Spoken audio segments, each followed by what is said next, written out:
we finally clicked when he saw the light, and then I was there to help him, not hurt him. But yeah, I struggled as a young chief. No ifs, ands, or I think even nowadays, we're making chief at 5, 6, 7, 8 years of the Navy. They struggle too. I mean, what I tell these young chiefs now that make chief, even they're in the season right now, I said the only difference between me and you is experience and time. That's it. I mean, I'm no better than you. You're no better than me. It's just experience. And I can't give that to somebody. I could talk to somebody till they're blue in the face about how to lead, what leadership books to read, how to do this, what to do, what not to do. The reality is what I can't give them is experience, trial and error, learning from your own mistakes, making a decision and then faulting, and then picking yourself back up. You talked about resiliency earlier. I didn't realize what resiliency was until I was on the FITS, the post collision CMC tour. I didn't no idea what resiliency was, what it meant, and it took a different meaning on for me. The only difference between me and them is just experience.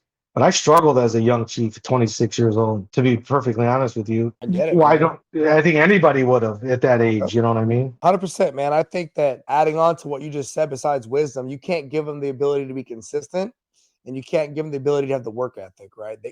Nobody can put the work in for you. And a lot of people struggle, at least in our Navy or in all the armed forces, I would say, when they hit that rank of like E6, E7, because it's really just a very visible space in your career. And if you're not able to do the work, it's going to be a problem. And people struggle with that.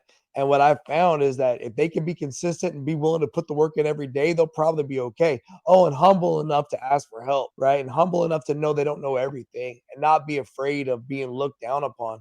When I got to the GW, I was a 12-year senior chief, right? I mean, I got there as a 12-year chief. I had been an ATG for 2.5 years, and I had made chief on the end of my tour on board the Ogden.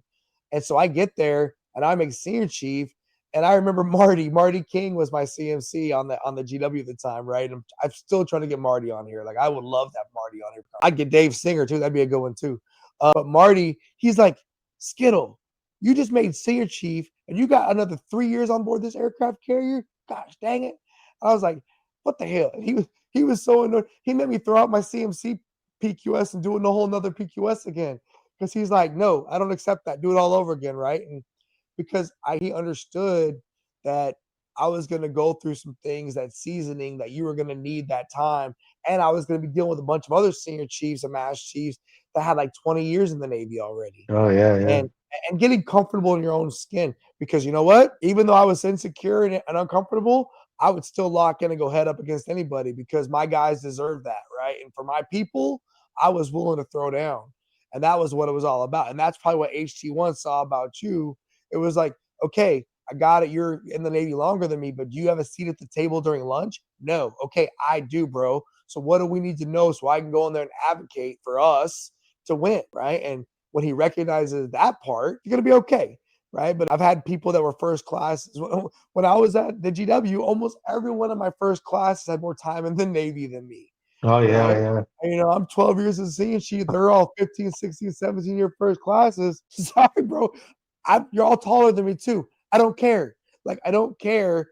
We're going to win. We're a team. We're the DC men or the repair division or the shop or whatever. That's fine. And I feel like the best leaders, and this when I was a CMC, I brought this to the table as well. Don't lead by division. I don't want to hear why there's engineers and writers. I don't want to hear that. We are working for the captain who owns everything. We need to be united as an organization because people that would DC men, I always felt like we were kind of ostracized in engineering. Like we were always kind of, unless we qualified all the engineering watches, we weren't looked Right. at as being as good as, right? And I would get into arguments with the leadership when I was on the carrier because I look, bro, I appreciate you want me on watch down there, but here's the thing. My job is to lead the reentry into that space after you've all been blown up. How can I do that if I'm down there? Nobody else here has that training that I have. Nobody else here has that requirement or that responsibility. I don't mind getting the qual because I want to be a team member, but I've got to qualify other people to my level so that I'm comfortable telling the captain that you've got people to respond to the casualty. And oh, by the way, whenever the bells ring, I expect every engineer to hit the deck with the flying squad, not just us.